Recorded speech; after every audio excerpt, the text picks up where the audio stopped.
આજે સુરત શહેરમાં અમારા 115 કોર્પોરેટરની જે જીત થઈ છે એ ભવ્ય જીત બાદ સુરતમાં ભારતીય જનતા પાર્ટીના જે સાયન્સ લેવાની પ્રક્રિયા છે એ સાયન્સ લેવાની પ્રક્રિયા પાછળનું કારણ એવું છે કે દરેક ઇન્ડિવિજ્યુઅલ, દરેક કોર્પોરેટરો, અમારા દરેક 30 વોર્ડના પ્રમુખો, મહામંત્રીઓ, અમારા ધારાસભ્યશ્રીઓ, અમારી સુરતની ટીમ, અમારા સાંસદ દરેક ઇન્ડિવિજ્યુઅલી આવીને એમના પોતાના વિચારો રજૂ કરશે આ કમિટીની સામે.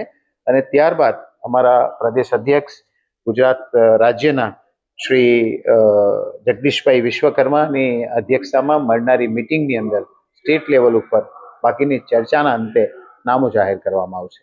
મેયર સિવાયના આ તમામની સમીક્ષાઓ આજે થઈ રહી છે. દરેકની સમીક્ષા અમારા મેયર, અમારી જે 5 મુખ્ય પદો ઉપરાંત શિક્ષણ સમિતિના સદસ્યો, જેટલી પણ એપોઇન્ટમેન્ટો અત્યારે લેવા જેવી છે, જે લેવી જોઈએ સુરત મહાનગરપાલિકાને ધ્યાનમાં રાખતા, કારણ કે સુરત મહાનગરપાલિકાનું બજેટ પણ 11,000 કરોડ પ્લસ છે.